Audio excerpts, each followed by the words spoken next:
G'day, Tom Holland. It's awesome to see you again. Last time we caught up was in Bali. The world changed a bit since then.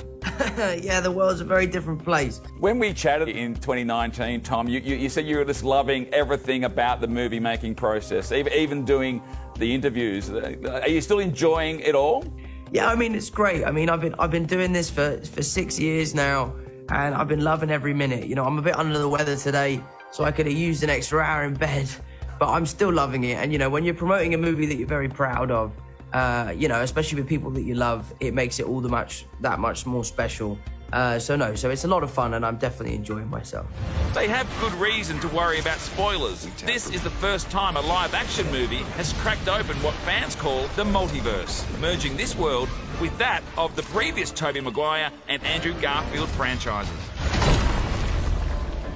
Hello, Peter. Tom, I speak to a lot of actors who are obviously keen to pump up their movie, but when you crack open the multiverse, how confident are you that you are going to blow our minds? There was definitely things that we were nervous about because the film is so big and we were dealing with stuff that was very complicated to try and navigate. The story was something that took a long time to crack. But now that the film is finished and we've seen the final film, we all feel very confident the fans won't be disappointed, and that all of these speculations and all of these fan theories, you know, people will feel very fulfilled. Obviously, there are some villains that come into the multiverse world that we do know about. Yes. There's chat about various Spider-Mans appearing. I will not try to get any more information out of you, Tom. Did this film feel more special or bigger than even some of the previous ones? Yeah, I mean, it absolutely did. I mean, in some respects, it felt the same. We were back in Atlanta, the same cast, the same crew. And then in other respects, it felt like a completely different franchise. You know, we were having these villains come back, reprising these roles. The action sequences are much bigger. It's much funnier. It's much more emotional. The stakes are much higher. So it really did feel like we were kind of making this, it's almost like an Avengers movie, I guess. The film opens with Peter Parker dealing with becoming the most famous person in the world.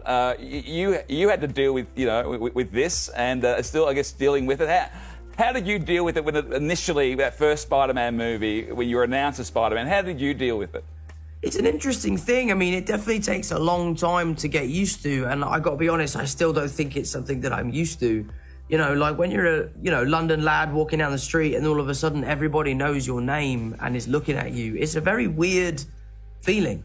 You know, but I just have relied on my friends, you know, some of my fellow Avengers, Zendaya, some other people, to kind of guide me through this process of what being famous means and how to navigate it properly. But it's also been really nice to have a way to connect to Peter Parker. You know, Peter Parker finally has something that's going on in his life that's already happened in my life, which is just really nice and refreshing. Unfortunately, he's famous because everyone thinks he's a mass murderer. I'm famous just because I wear spandex and swing around on green screen. Tom's next starring role is calling on another one of his talents, something we saw when he took to the stage in Billy Elliot the Musical, and again during this epic lip-sync battle.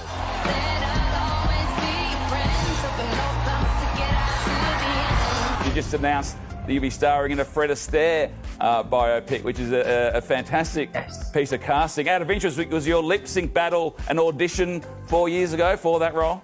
Yeah, maybe. I don't know. I do know that Amy Pascal, the wonderful Amy Pascal, brought it to my attention, and I went for lunch at her house, and I tap danced at her breakfast table, and, you know, it was a done deal. And the script has come in. I haven't read the script yet. I've been too busy, but I'm excited to, and I'm sure it's an incredible story. And it'll be nice to get some tap shoes again. It's been a while.